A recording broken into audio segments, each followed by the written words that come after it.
Welcome everyone. My name is Kathy Crawford. I have been an ICU nurse for 29 years. I've worked in a variety of ICUs and I've had different roles throughout the course of my career. I currently work in a medical ICU. The hospital I currently work in is a large teaching hospital. We're a level 1 trauma center with over 1,000 beds. The medical ICU I work in is a 22-bed medical ICU. And out of that, we also have our rapid response team and what we call the MICU alert nurse. We actually go down to the emergency room to take care of our ICU admissions before they come up. So I have an opportunity to use hemodynamics in a variety of settings, and that's what I'm going to be discussing today. My disclosure is I am a paid consultant for Edwards Life Sciences.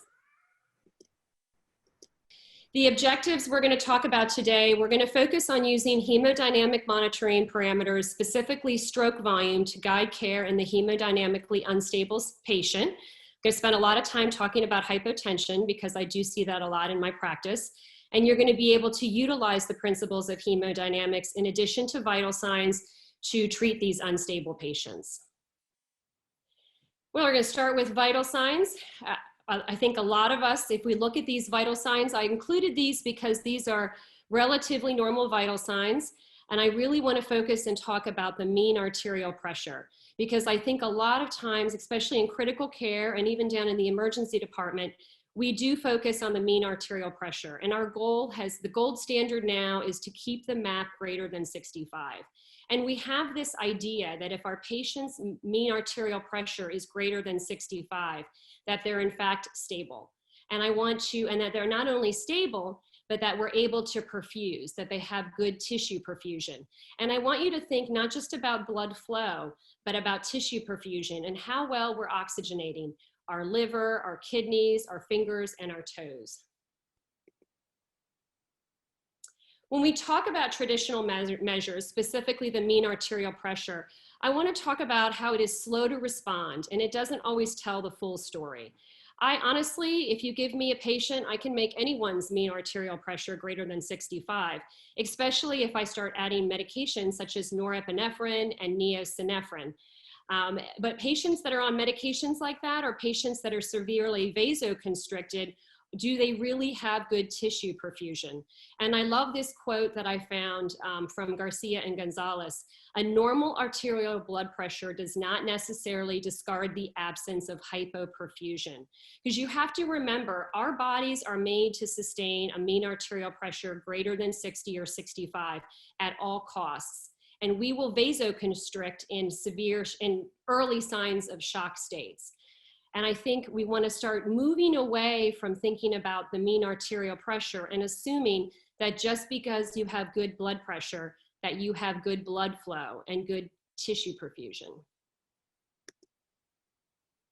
So hemodynamic parameters, why do they matter?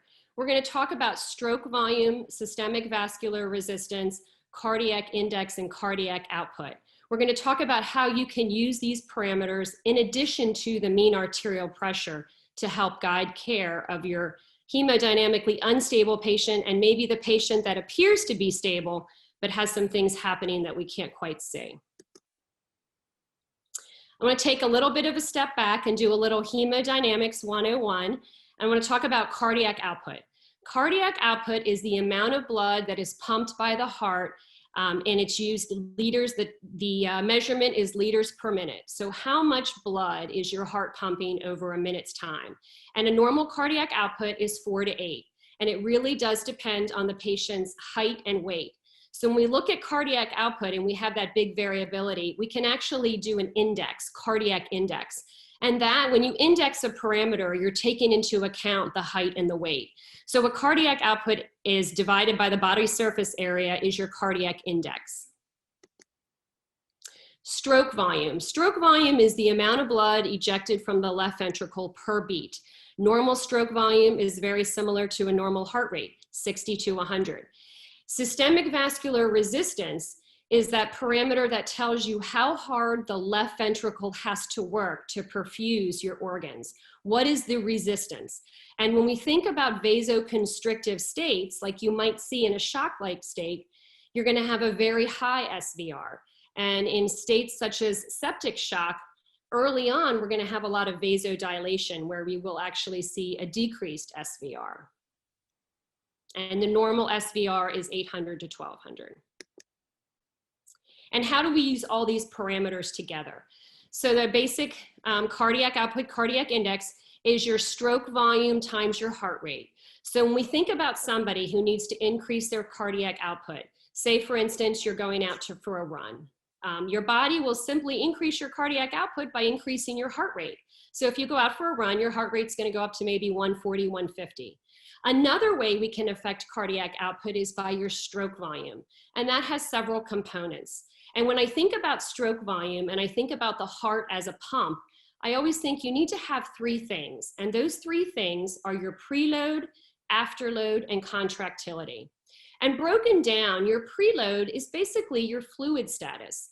So we can increase a patient's preload by giving them IV fluids, albumin, blood. We can decrease a patient's preload by giving them a diuretic, such as furosemide. The second component to stroke volume is afterload. And if you remember, that's how hard the left ventricle has to pump to get blood to your tissues. We increase patients' afterload all the time when we add vasopressors, such as norepinephrine and neosynephrine. We can decrease a patient's afterload by adding a vasodilator, such as nitroglycerin. And oftentimes when patients present with acute chest pain, we want to decrease their afterload, so we decrease that workload of the heart. And the third component to your heart being an effective pump with stroke volume is your contractility. And that is the strength or the force of your muscle contraction. And we often increase contractility by adding an inotrope to our patients, such as dobutamine. And that is how these components, preload, afterload, contractility, and all of the numbers and parameters that I mentioned before kind of tie together into the big picture.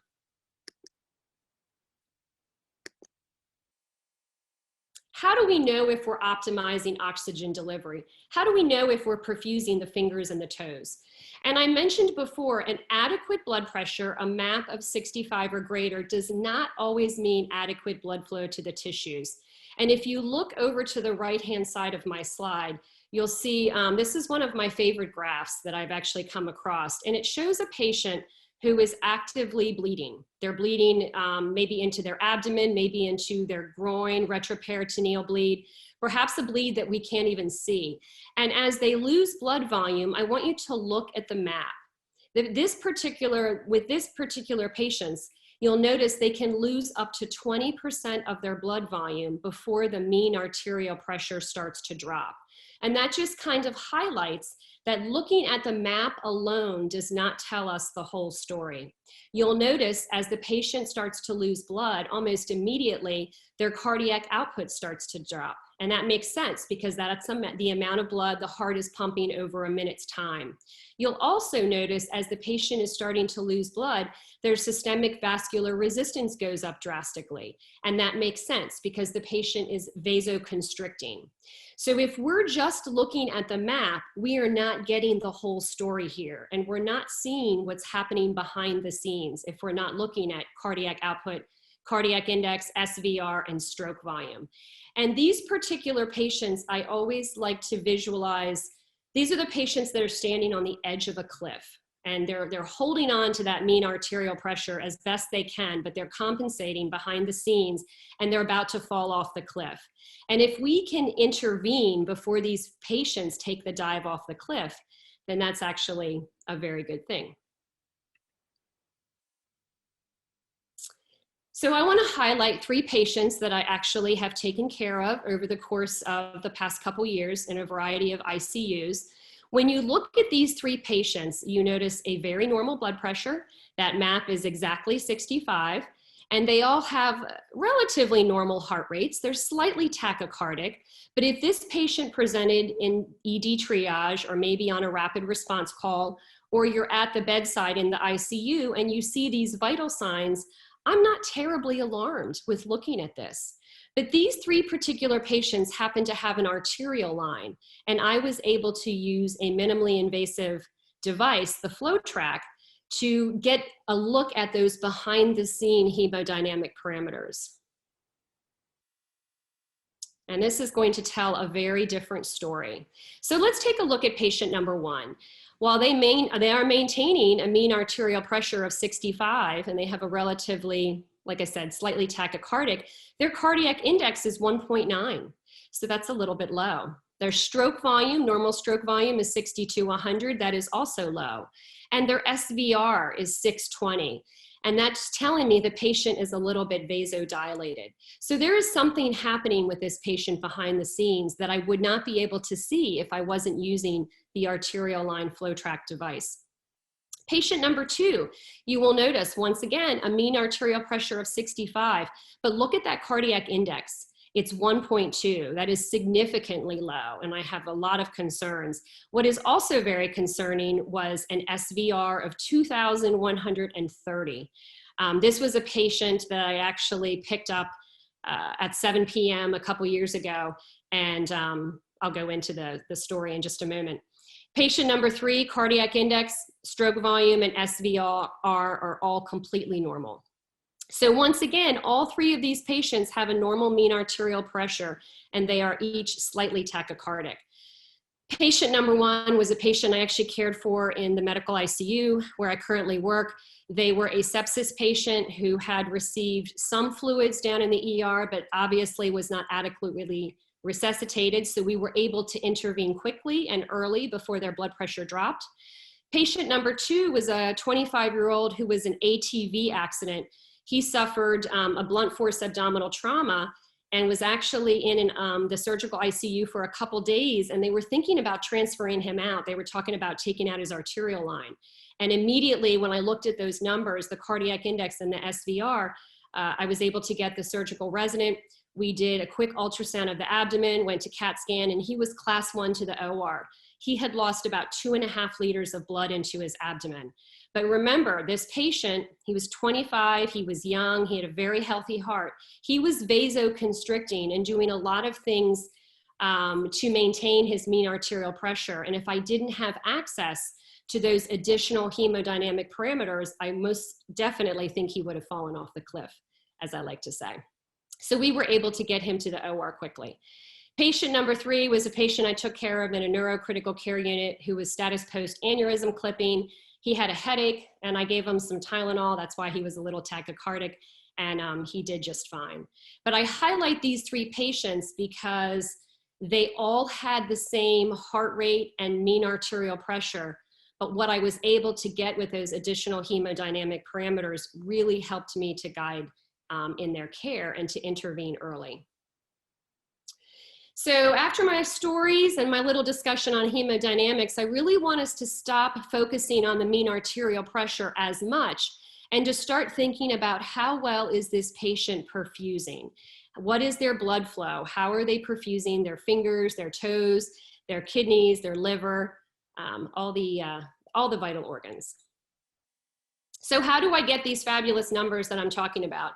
Well, for those of you that have been practicing in critical care as long as I have, you'll remember the PA catheters.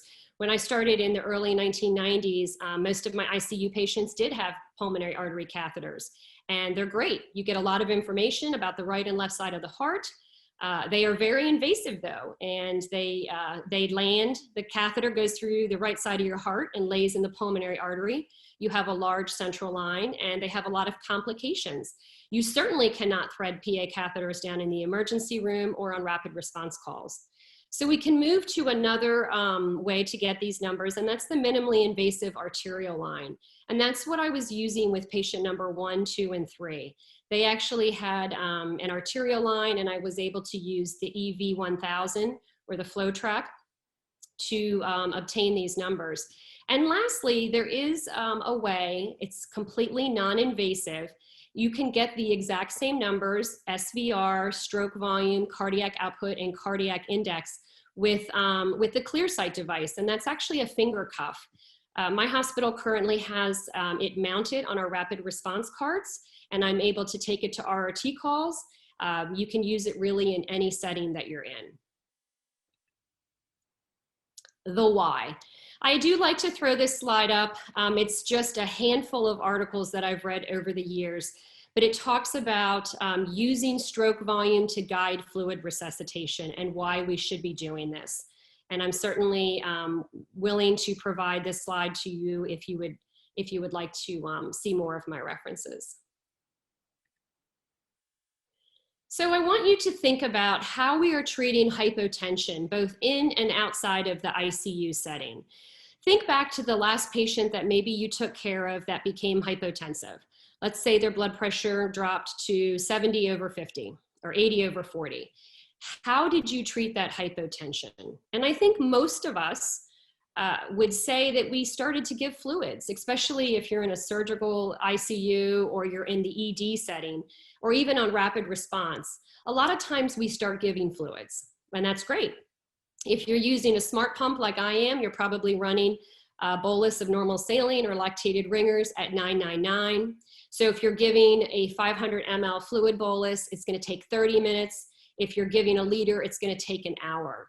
And what are we using to determine if fluid is an effective treatment for hypotension? Well, we're looking at the blood pressure. We already discussed that the blood pressure can be somewhat of a late indicator sometimes, and sometimes these patients are doing a lot behind the scenes. So how do we know while we're giving fluid if this is in fact the right treatment for the patient? And the other question I have to you is, how much fluid are you going to give before maybe you start to think about adding a vasopressor such as norepinephrine? Are you going to give a liter of fluid? Are you going to give 2 liters of fluid? And if the patient has remained hypotensive for that entire time, it might have been an hour and a half that you've allowed this patient to have a low blood pressure. And we know that low blood pressure or hypotension certainly leads to a lot of complications such as acute kidney injury. And if you're out on the floor and you're thinking about calling a rapid response, at what point do you call that rapid response? And do we ever think of adding an inotrope to these patients? Those are just some things that I wanted you to think about. And when I think about my rapid response calls and treating hypotension in the ICU, I think about how I did it maybe 10 or 15 years ago. And I like to think of an analogy of throwing a dart on the board, but I'm closing my eyes and I have a blindfold and I'm throwing that dart, and the first thing I throw at the board is fluids, and I'm hoping I get it right, but maybe I don't. And then maybe I'm going to throw something else up there, some norepinephrine. And a lot of times it depended on the provider that I had on call. Some of the providers I worked with like to give 1 or 2 liters before they went to norepinephrine. Other providers like to go right to norepinephrine with an unstable patient. And remember, when we add norepinephrine or another kind of vasopressor to our patients, it often involves adding a central line, transferring them to the ICU. So there's a lot of things in play, especially when you start to think about bed flow and where these patients land. So what I want to talk about now is there's a better way to do this. There's a better way to determine how to treat your hypotensive patients. And we do that by initially doing fluid challenges. And the way that this works is, I'm going to use an example of rapid response. If I have a patient who is dropping their blood pressure, the first thing I want to do is obtain a baseline stroke volume. And I will obtain that baseline stroke volume using either the non-invasive or the minimally invasive device. And then I'm going to give a 250 fluid challenge. And I give the fluid challenge, you have to give it rapidly. You can either give it via a pressure bag if you have access to that. If not, I'll often use 2 smart pumps at the same time, and I'll run them at 999. So that delivers that 250 milliliters over 7.5 minutes. So I obtain my stroke volume before the fluid challenge, and then I obtain my stroke volume at the end of the fluid challenge. And I compare those 2 numbers. If the stroke volume went up by 10% or more, that tells me that my patient is fluid responsive.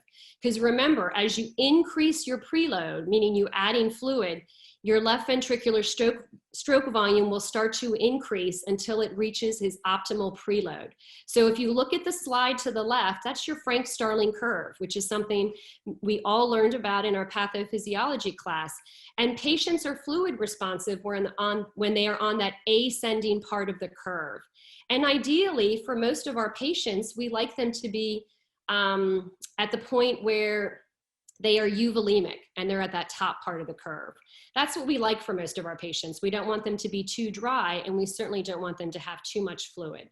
So that's how you use stroke volume in a fluid challenge to determine if your patient is fluid responsive. If you're perhaps afraid to give a fluid challenge, we do have patient populations, let's say with heart failure. Maybe they have an ejection fraction of 10% or less. Perhaps your patient is end-stage renal disease and they just came back from dialysis where they pulled maybe 2 liters off. We're a little bit hesitant to give these patients fluid, but we can still determine whether they're fluid responsive and where they are on that Frank-Starling curve by doing a passive leg raise. And this is very simple. If you'll notice in the slide, you'll have the patient sitting up in the bed at a 45-degree angle. You obtain the stroke volume. You lay their head down, you lift their legs up and hold it for 90 seconds at that 45-degree angle. At the end of the passive leg raise, you obtain their second stroke volume, and you compare the 2 numbers. And if the stroke volume has gone up by 10% or more, you know the patient is fluid responsive. Because basically what you're doing with the passive leg raise is you're giving a 250 fluid bolus of that venous blood, that venous return. So this is certainly not a therapeutic intervention, but at least it lets you know where your patient lays on that Frank-Starling curve. And for some patients, we want them to be on the lower end of the curve, maybe our heart failure patients. But I have found this to be very helpful in treating those patients because sometimes we do need to give them a fluid bolus, or perhaps you want to hold that dose of Lasix that they're due for in a couple hours. So it certainly has provided valuable information for me. What I want to talk about now is I have 2 case scenarios that I'm going to show you how I put it into practice, into my practice, using stroke volume and these advanced hemodynamic parameters. The first scenario is one of my rapid response calls. This particular patient was admitted from the emergency department. They were admitted with sepsis. I believe it was urosepsis. Down in the emergency department, they identified sepsis early. They did a great job. They got the blood cultures, gave the correct amount of fluid that we all know, the 30 milliliters per kilogram. They also checked the lactate. I believe the starting lactate was 4.5. They cleared it down to like a 2.2. Patient started to have great urine output, and their blood pressure was stable, 110/68. So this particular patient went to a step-down unit in my hospital. And they probably were up there, I want to say about 15, 20 minutes when the nurse paged an RRT. She went in to get the vital signs. The blood pressure all of a sudden is 78/50. So for those of you that are on rapid response teams, I imagine you have been to this call as well. So I immediately went to the floor, got a quick bedside report from the nurse caring for the patient.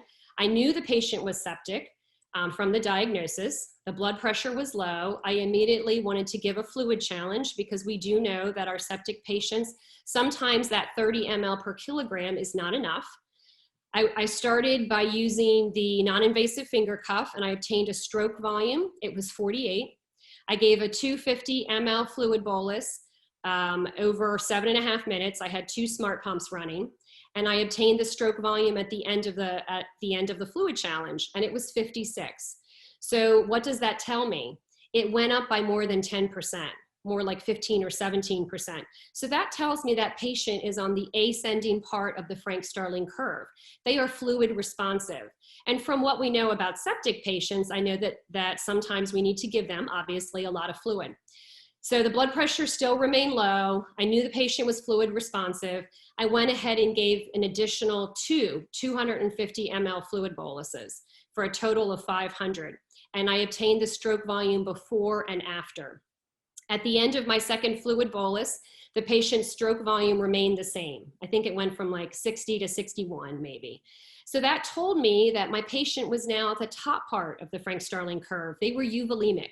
I was right where I wanted them to be. And now I'm looking at my other vital signs because I'm not ignoring blood pressure. I'm just adding additional parameters with it. At this point in time, my patient's blood pressure returned back to normal.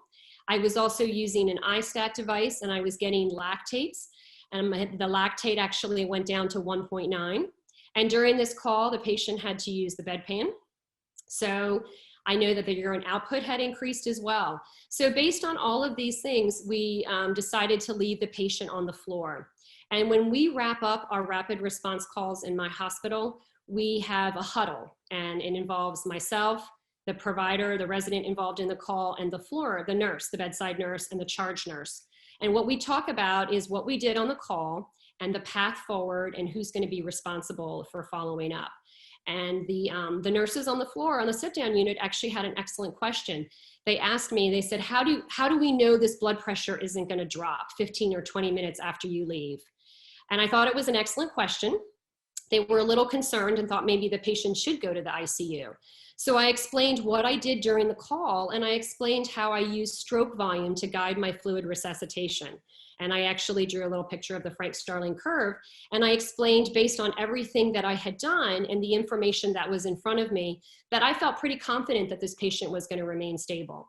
And I ended up following up a couple days later. They were discharged 2 days later. And I think about this call maybe 15 years ago or 10 years ago when I was a rapid response nurse. And I might have started norepinephrine after 500 mLs. I might have started it right off the bat and taken the patient to the ICU. So that is why I like to use stroke volume to guide fluid resuscitation and hypotension, because it allows me to make the right decision and it allows me to do it quickly. So my second patient that I'm going to discuss actually is a COVID-19 patient. So I mentioned that I work in a medical ICU, and during the height of the COVID crisis, so to speak, or pandemic here on the East Coast, my entire ICU was COVID positive patients. And this particular patient, I believe I treated at the end of March or beginning of April. And this was when we were following the practice of kind of intubating these patients early and sedating them. And this particular patient is a 55-year-old male. He was diagnosed with COVID-19. He at that point was intubated and sedated when I picked him up at 7 p.m. We had a RASS goal of -1. And early on, we did sedate these patients a little bit more than we normally had because we were not able to run into the room quickly because of the PPE we needed to require. So we wanted to keep these patients while they were acutely ill, somewhat sedated. And these are the vent settings the patient was on. We did go up on the PEEP up to 12 to bring the FiO2 down. We were able to get it down to 60%. And then all of a sudden my alarm is ringing because his blood pressure is 88/52 and his MAP is 60. So the thing about the COVID patients, and for those of you that cared for them in the ICU, these were not like our septic patients or our patients with ARDS. We didn't have years of practice and years of evidence-based literature to help guide our care. We really had to look at the patient that was in front of us and try to decide what was the best thing to do for that patient. We had a little bit of information from Italy, from the physicians in Italy and in Spain, but really we had to gather all the information. And I think initially I was having a discussion with the provider about the hypotension. We weren't sure, should we be giving these patients fluid like we do in sepsis? What was the right ventricle looking like? Was there an increased afterload as it was trying to perfuse the lungs? And what about the sedation? Was it possible that we had over-sedated this patient and that's why they're hypotensive? And the other thing that I actually didn't put in my slide is we talked a lot about our ARDS patients. Should we be treating them like that with low tidal volumes, higher rates, and trying to keep them dry? And the big decision in front of me was, should I give this patient fluid or should I consider immediately going to a vasopressor?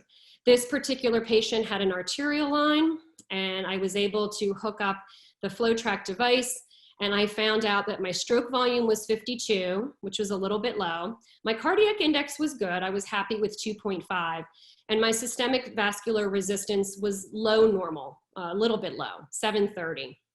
So after a discussion with the team, we decided we wanted to give a 250 fluid bolus just to see if they were fluid responsive. We wanted to know where they were on the Frank-Starling curve. This particular patient, I obtained the stroke volume and it was 52. I gave the fluid bolus using a pressure bag, and the stroke volume after the fluid bolus was 61. So what does that tell me, or told me? That my patient was fluid responsive. Their stroke volume went up by more than 10%. So that told me they were on that ascending part of the Frank-Starling curve, and they weren't quite euvolemic.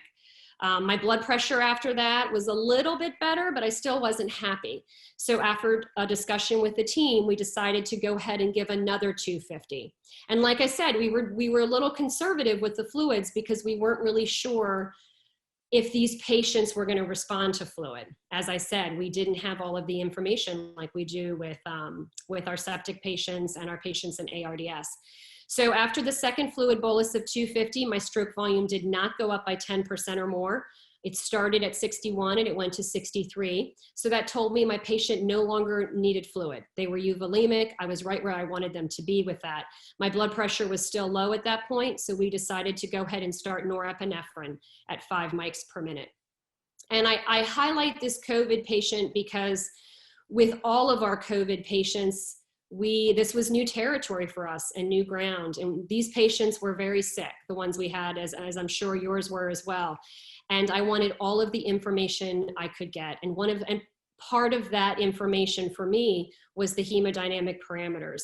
And we were able to utilize that to guide care with these patients. This is kind of my wrap-up slide. I like to mention this because no monitoring device, just because if you hook up one of these devices, it's not going to improve a patient's outcome. You need to take the information you get from this device and couple it to a treatment that then improves the patient outcome. So take these numbers and make the informed decision that you can.